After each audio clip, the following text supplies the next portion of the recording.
कर्म सिद्धांत के बारे में चर्चा चल रही थी। अच्छा का फल अच्छा होता है तो बुरे का फल बुरा भी होता है।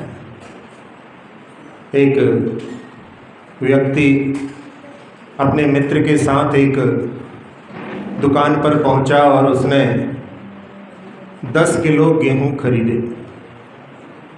जो तोलने वाला व्यक्ति था वो थोड़ा मंद बुद्धि था। उसने 5-5 किलो के 3 बाट रखे थे। पहले किसी को तोल करके दिया था और उसने एक के ऊपर एक रखा हुआ था और एक अलग रखा हुआ था। उसको 2 ही समझ में आए और उसने 15 किलो गेहूं तोल करके दे दिए। ये देख भी रहे थे लेकिन फिर भी इन्होंने उसको बोला नहीं और ले करके जब दुकान से चले तो मन में सोच रहे थे कि मित्र साथ में है, वो क्या सोच रहा होगा। तो उससे पूछते हैं, उससे कहा यार देखो, उसने जो है 10 किलो की जगह 15 किलो तोल दिए। तो मित्र कहता ये तुम्हारी थोड़ी गलती है, तो उसकी गलती है। मन ही मन में खुश होते हैं कि यही तो हम चाह रहे थे कि तुम्हारा भी समर्थन मिल जाए, नहीं तो तुम जा करके दूसरी जगह कहोगे कि देखो ऐसा करते हैं। और गेहूं को जहाँ पीसने के लिए दिया गया है और वहाँ से आटे का कनस्तर लेकर के जब अपने घर में पहुँचते हैं तो फर्स्ट फ्लोर पर जो चढ़ाने के लिए उसको लेकर के चढ़े तो उसका जो कुंदा वहाँ से छूट गया और वो पीपा जो है नीचे गिर गया। उसमें से 5 किलो आटा नाली में चला गया। देख करके लग रहा है कि ऐसे ही मिला था, ऐसे ही प्राप्त किया था, तो ऐसे ही चला गया। लेकिन इतना ही नहीं, पिसाई तो अपनी चली गई। ये दृष्टि नहीं जाती। जब कभी कोई कुछ चोरी हो जाती है, कुछ घाटा लग जाता है, कहीं बीमारी पड़ जाती है, बहुत सारा जो है खर्च हो जाता है, तब व्यक्ति ऐसा विचार नहीं कर पाता कि हमने पूर्व में कुछ गलत अवश्य किया होगा। एक दरबारी लाल जी कोठी एक बड़े पंडित जी हुए हैं, बीना के आचार्य जी के सानिध्य में उनकी समाधि हुई। जब वो साड़ूमल एक गुरुकुल में पढ़ते थे और वहाँ पर उनके लिए कि जो ज़मीन पर पड़ी हुई चीज़ है उसको भी नहीं उठाना चाहिए, ऐसा समंत भद्र स्वामी ने रत्नकण श्रावकाचार्य में कहा है।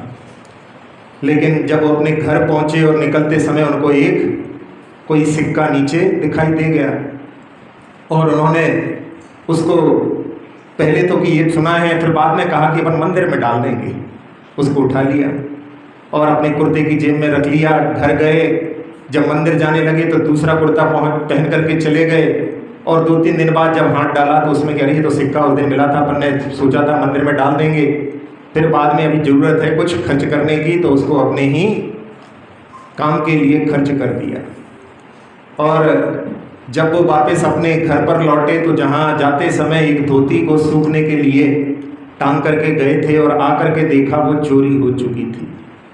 तो उनके मन में आया कि हमने जो ज़मीन पर से चीज़ उठाई है उसको भी चोरी कहा गया है, उसका फल हमें प्राप्त हुआ कि हमारी धोती चोरी हो गई।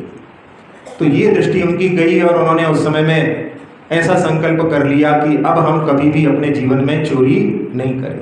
और बड़े ही जो वृत्ति होकर के उन्होंने आखिरी में अपनी संलेखना की, उनका जीवन बहुत ही पवित्र रहा। तो ऐसी जहाँ कहीं भी कोई घटना घटती है अपने लिए ये प्रेरित करती है कि जरूर जहाँ पर कुछ घाटा लगा है तो उसमें कहीं ना कहीं अपना पूर्व में कुछ अवश्य ही ऐसा कोई कर्म अपना होगा जिसके माध्यम से अपने लिए ऐसी स्थिति बनी है। और यदि अपन उस समय में ऐसा विचार कर लेते हैं तो वो भी वहाँ पर विचार जो है विपाक विचय धर्म ध्यान कहलाता है। तो जहाँ कर्मों के सिद्धांत में कभी अच्छे का फल अच्छा भी है, कभी गलत का फल गलत भी है, और कभी कभी ऐसा भी होता है कि जहाँ व्यक्ति जो है गलत भी कर रहा है लेकिन उसका फल उसको अच्छा प्राप्त होता है। वास्तव में उसको उस गलत का अच्छा फल प्राप्त नहीं होता, वो पूर्व का जो है पुण्य उसका आड़े आ जाता है और सामने दिखाई देता है कि गलत करने के बाद में भी उसके लिए जो है सफलता मिल रही है। तो उसमें व्यक्ति ऐसा सोचता है कि मैंने तो जो है गलत किया फिर भी मैं सफल हो गया, और बस वही धारणा उसकी आगे आगे गलत के लिए प्रेरणा देती है। लेकिन ये जो है अपने मन में अच्छी तरह से गांठ बांध करके रखना चाहिए कि गलत का फल कभी भी अच्छा नहीं होता।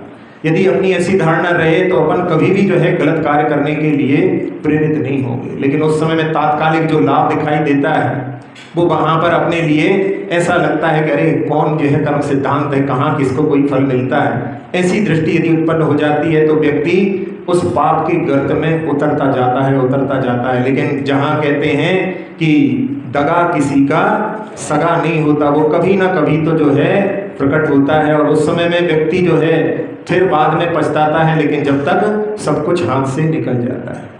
चोर लोग जो चोरी करते हैं उसके माध्यम से जहाँ उनके लिए कुछ फ़ायदा हो जाता है, क्योंकि जिसकी चीज़ आपने ले ली है आपकी पूरी प्राप्त हो गई। एक परिवार जो चोरी करने वाला था वो ट्रेन में से सूटकेस, ब्रीफकेस वगैरह फेंक करके जो इकट्ठे करते थे और जब पकड़े गए तो उनके घर में 2000 से ज़्यादा जो है सूटकेस मिले। 5-10 भी खोल नहीं पाए, लेकिन वो बस इकट्ठा करते ही और उसमें जहाँ उनके ऐसी ड्रेसेस पहनी जो गांव में कोई नहीं पहनता तो लोगों को शक हुआ और उसके माध्यम से उनकी वहाँ पर जो है पकड़ाहट हो गई। तो ऐसी स्थितियाँ जहाँ बनती हैं उसमें जो है समझ में आता है कि जहाँ अच्छा करते हैं उसका फल अच्छे के रूप में भी प्राप्त होता है, लेकिन जहाँ कोई गलत करता है उसका अच्छा का फल मिल रहा है। तो अपने लिए ये दृढ़ धारणा बना करके रखना चाहिए कि ये पूर्व का जो है पुण्य अपना अभी काम कर रहा है, लेकिन पाप का फल तो पाप के रूप में अवश्य प्राप्त होता है। तो जहाँ जिनेंद्र भगवान के उपदेशों के माध्यम से अपने लिए कि अपने को दोनों प्रकार के रास्ते वहाँ पर बतलाए हैं कि जहाँ जो हिंसा आदि के कार्य होते हैं उसके माध्यम से नरक गति होती है और जहाँ अभय दान प्रदान करते हैं उससे स्वर्ग सुख मिलता है। इसलिए अपने लिए दोनों रास्तों को बतला करके वहाँ पर आचार्य महाराज कह रहे हैं कि बेपथ जवला दरसिया जह रुचई तई लघु, यानी जिसमें जो आपकी रुचि हो कि एक पाप का रास्ता है और एक पुण्य का रास्ता है, दोनों रास्ते बतला दिए, अपनी जिसमें रुचि हो उसमें अपने लिए तत्पर होना चाहिए। तो यहाँ इस प्रसंग के माध्यम से अपने लिए ये जो है गांठ बांध करके रखना चाहिए कि कर्म सिद्धांत जो है भले ही अपने लिए समझ में नहीं आता, लेकिन उसको यदि अपन समझने की प्रयास करें तो उसके धीरे धीरे जो है रहस्यों से अपन परिचित हो सकते हैं। जहाँ पर जो विपरीतताएं होती हैं उनके फलों को भी, यानी अच्छा करने के बाद में भी खराब फल मिलता है और खराब करने के बाद में भी अच्छा फल मिलता है, इसके बारे में अपन आगे विचार करेंगे।